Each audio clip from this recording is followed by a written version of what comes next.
attention. Good morning to all and welcome to all my friends and students in NSC Physics class by Dr. Hamid sir.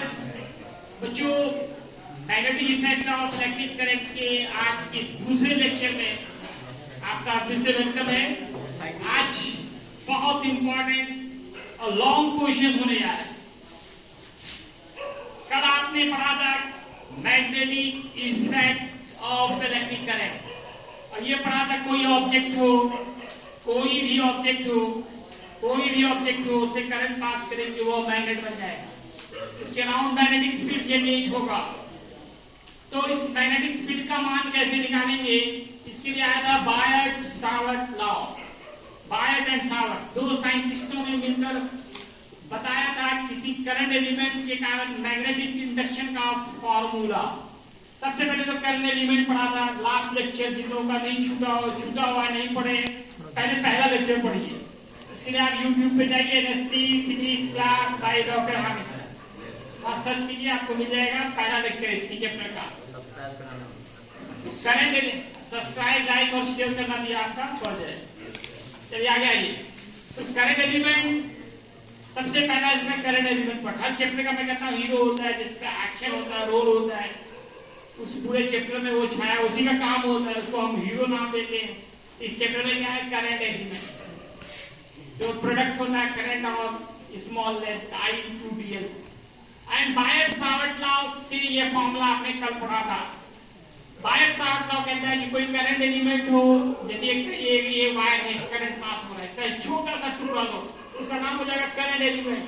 उससे are distance पे कोई point हो, वहां पे magnetic induction याद रखो, magnetic induction का vertically outward होता है, वर्टिकली आउटवर्ड होता है। तो उस पॉइंट पे मैग्नेटिक इंडक्शन का फॉर्मूला होता है μ0/4π I/dl sin θ/r²।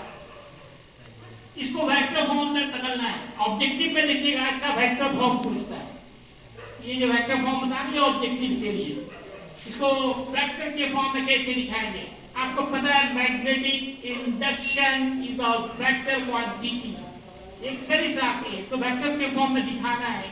आपको पता है कोई भी चीज हो उसको वेक्टर बनाना हो तो उसको यूनिट वेक्टर से मल्टीप्लाई करते हैं, एकांक सदिश से गुणा करते हैं।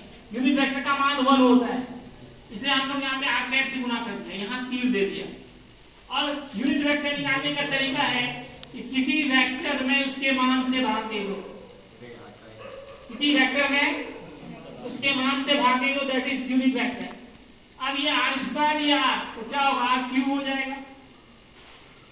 अब आप 11 का ये दे आइए, वेक्टर का मल्टीप्लिकेशन दो तरह का होता है, एक क्रॉस प्रोडक्ट, एक डॉट प्रोडक्ट। क्रॉस प्रोडक्ट में AB sin θ n पढ़ते हो और डॉट प्रोडक्ट में AB cos θ। यहाँ देखिए sin θ है, इसका मतलब ये क्रॉस प्रोडक्ट होगा। इसका दूसरा नाम वेक्टर प्रोडक्ट था, तो आप sin θ हटा करके I/dl current element is a vector quantity cross r vector लिखेंगे तो साइन नहीं लिखने की जरूरत नहीं आएगी। तो ज्यादातर ये वेक्टर फॉर्म के रूप में फेमस है, vector form of Biot Savart law μ0/4π I/dl vector cross r vector by r³। इसे तो कोई भी फॉर्म वेक्टर फॉर्म कह सकते हैं। ऑब्जेक्ट ऑप्शन हो सकता है, ये ऑप्शन हो, ये ऑप्शन हो, ये ऑप्शन, कोई भी हो हमारा आंसर है, और तीनों है तो ऑल ऑफ दीज कर देंगे। अब आइए इनका एप्लीकेशन यूज।